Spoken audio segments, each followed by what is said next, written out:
Bonjour à tous, je m'appelle Stéphie et je suis consultante en solutions chez XPRIZE. Dans cette vidéo, je vais vous montrer comment ServiceNow peut aider les organisations à but non lucratif à rationaliser et automatiser leurs opérations de gestion du service client.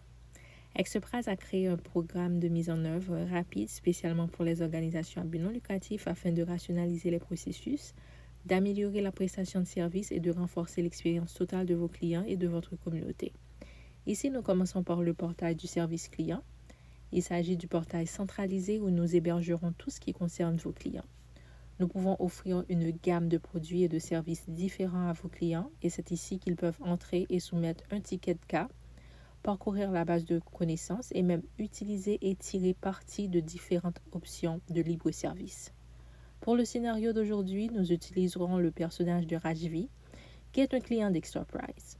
Il s'agit donc d'un portail de services personnalisé auquel elle peut se connecter pour obtenir une résolution proactive de son problème. La plateforme est basée sur des rôles, ce qui signifie que mon rôle définit ce à quoi j'ai accès au sein de ServiceNow. Je tiens à souligner que le portail est entièrement modifiable à votre guise, de sorte que tout est entièrement personnalisé, qu'il s'agisse des widgets affichés à l'écran, du menu d'en-tête, de l'image de mock ou de l'interface utilisateur. Commençons par examiner l'importance d'avoir une base de connaissances vraiment solide, qui permet le partage d'informations et peut fournir aux utilisateurs des informations de dépannage, d'auto-assistance et de résolution de tâches. Ici, nous avons des catégories pour les différents articles. Nous pouvons également avoir différentes sous-catégories. Nous avons également une barre de recherche qui nous permet d'utiliser un mot-clé pour rechercher une base de connaissances.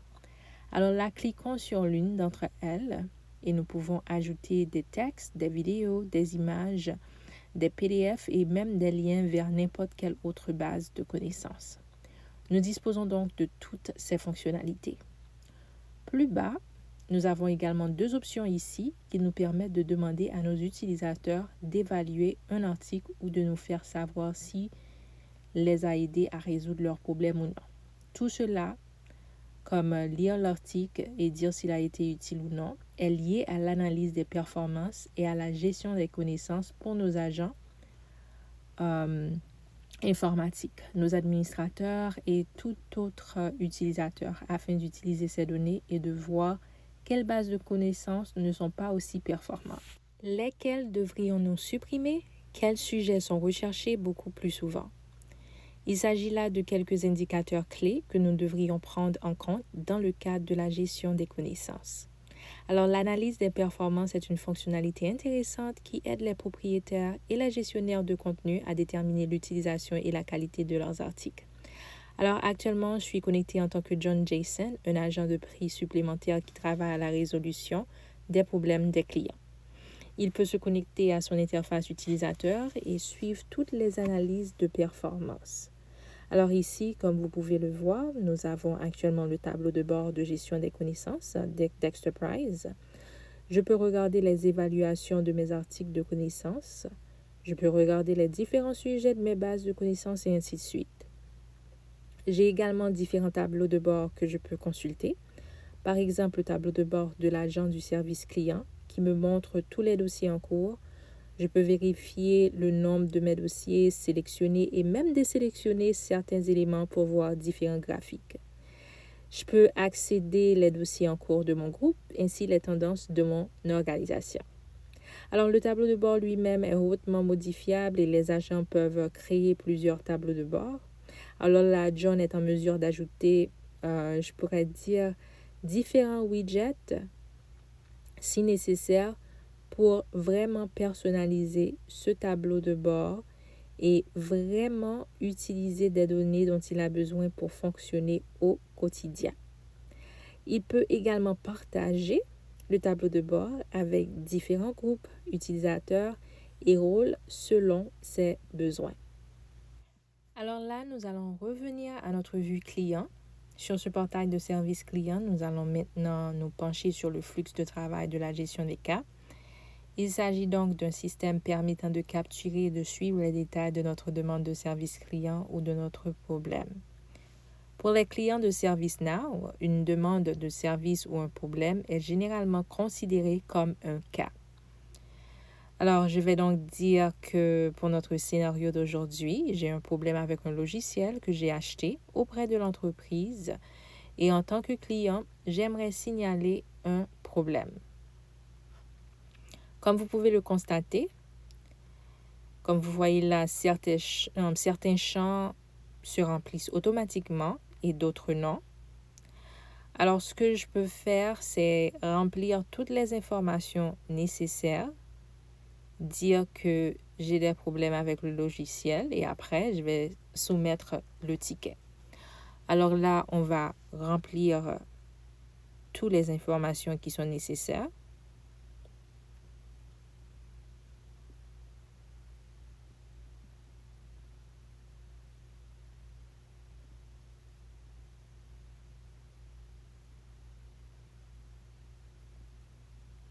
Et là, comme nous allons le voir, une fois soumis, ça va déclencher un flux de travail dans le système. Je peux donc revenir ici et vérifier l'état de mon dossier. Je peux également faire des commentaires, consulter le flux d'activité et ajouter des pièces jointes si nécessaire pour renforcer mon dossier. Par exemple, des captures d'écran ou des images qui pourraient étayer le problème auquel je suis confronté depuis le portail de service. Je peux vérifier l'état de mon dossier à l'aide de l'agent virtuel qui fournit davantage une interface de messagerie pour les clients afin de résoudre les demandes courantes. Ainsi, avec l'aide du robot de conversation, vous pouvez vraiment redéfinir l'expérience d'assistance en permettant à vos clients d'obtenir une résolution en quelques secondes, sans temps d'attente et sans que des agents en direct ne soient disponibles. Alors, l'agent virtuel peut donc être mis en place dans une boucle contrôlée où le robot et l'utilisateur font des allers-retours avec des sujets prédéfinis. Il existe aussi actuellement plus de 110 sujets prédéfinis et nombre d'entre eux peuvent être reproduits dans d'autres applications de conversation telles que Microsoft, Teams et même Slack. Tout ce que nous pouvons faire, est de maintenir la fluidité de la conversation dans laquelle l'utilisateur tape quelques mots. Le robot utilise la compréhension du langage naturel pour comprendre et est même capable de reconnaître si le client tape un message positif ou négatif pour escalader la situation à un agent en direct si nécessaire. Alors, c'est vraiment là que se trouvent les outils les plus précieux pour détourner les tickets, ici même sur le portail de service. Il est bien caché en bas à droite, comme vous pouvez le voir. Le robot de conversation est configuré pour accueillir l'utilisateur et lui envoyer toute notification de rupture de service planifié. Ainsi, vos clients sont informés des interruptions de service planifiées ou des dégradations de service prévues. Et ils n'ont pas nécessairement besoin de soumettre un nouveau cas ou un ticket pour informer du problème. Voici, nous disposons également d'options d'assistance supplémentaires qui nous permettent de contacter directement l'agent en direct. Nous pouvons saisir toutes les informations relatives à l'assistance téléphonique ainsi que les informations relatives à l'assistance clientèle par courrier électronique. Alors ici, lorsque je clique sur Tout me montrer, voici quelques-uns des exemples les plus courants de sujets pour lesquels vos utilisateurs pourront utiliser votre agent virtuel. En ce qui nous concerne, nous pouvons consulter le statut de tous les dossiers que nous avons ouverts dans notre système. Lorsque je clique sur Vérifier l'état d'un dossier, je ne vois que les dossiers que j'ai ouverts. Comme il s'agit d'une instance de démonstration, nous avons beaucoup de dossiers ouverts, mais je voulais juste vous souligner que cela n'affichera pas tous les dossiers ouverts dans ce système, seulement ceux sur lesquels vous serez, et je viens de cliquer sur l'un d'entre eux pour vous montrer un exemple. Et comme vous pouvez le voir ici, une fois que vous cliquez sur l'un d'entre eux, vous êtes en mesure de regarder l'état de la priorité dans la description courte. Encore une fois, ces champs peuvent être modifiés si nécessaire et vous pouvez également faire des mises à jour dans le contact avec un agent. Alors, pour changer un peu de sujet, je vais revenir au compte de John Jason. Il peut être considéré comme un employé supplémentaire et nous allons travailler sur un grand nombre de cas d'utilisation en tant qu'employé interne dans cette plateforme.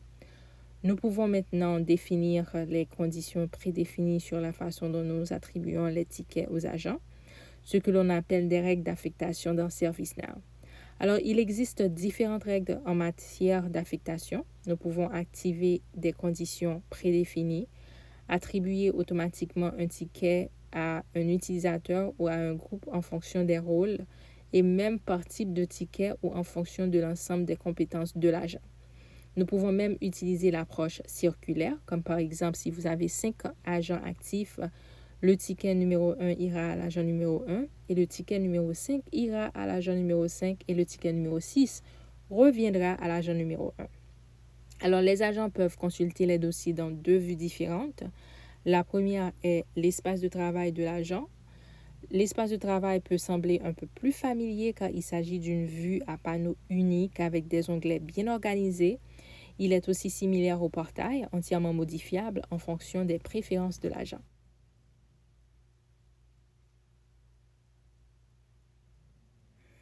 Alors là, nous allons rechercher le dossier que nous avons commencé sur le portail.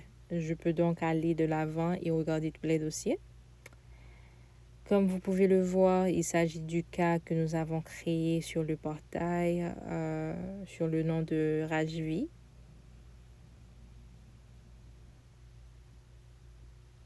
Je vais donc l'ouvrir.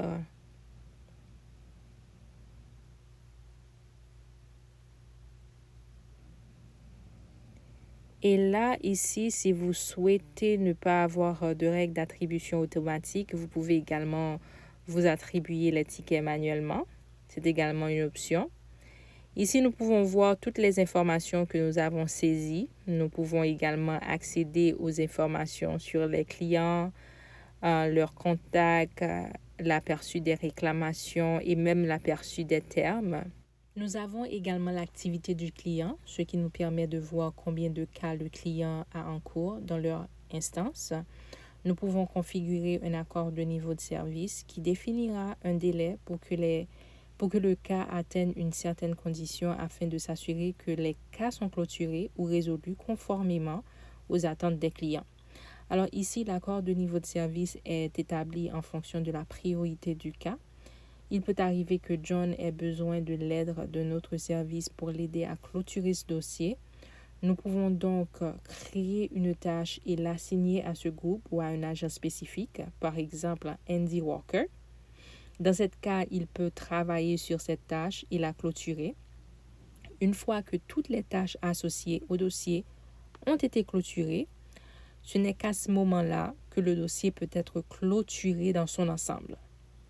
Dans ServiceNow, nous avons des options qui permettent à John d'avoir 2 notes de résolution supplémentaires ou un code de résolution afin de passer à l'étape suivante et de clôturer le cas. Ces options sont donc assorties de champs obligatoires à remplir avant de passer à l'étape suivante. Et au fur et à mesure que l'état du dossier est mis à jour, les notifications par courriel appropriées sont envoyées aux personnes concernées. Nous pouvons également envoyer des notifications via des équipes ou d'autres plateformes aux utilisateurs internes et externes. Ici, dans le volet du milieu, nous avons le flux de toutes les différentes mises à jour de nos tickets. Et là, enfin, une fonctionnalité de ServiceNow est l'agent assiste qui prend notre champ de description et avec l'aide de l'intelligence artificielle recommande des articles utiles, ce qui peut accélérer la fermeture du dossier. Alors, une fois le dossier clôturé, nous pouvons envoyer une notification par courriel à nos utilisateurs. Nous pouvons même lui envoyer une enquête de suivi après la clôture du dossier. Nous pouvons créer des sondages pour mesurer l'expérience du service à la clientèle et utiliser les données d'évaluation pour faire des analyses plus efficaces. Alors, ceci marque la fin de notre démo sur la gestion du service client dans ServiceNow. Nous espérons que cette démonstration vous a été utile. Pour plus d'informations, visitez le site dexterprise.org ou n'hésitez pas à nous envoyer un courriel à np@exterprise.org. Merci.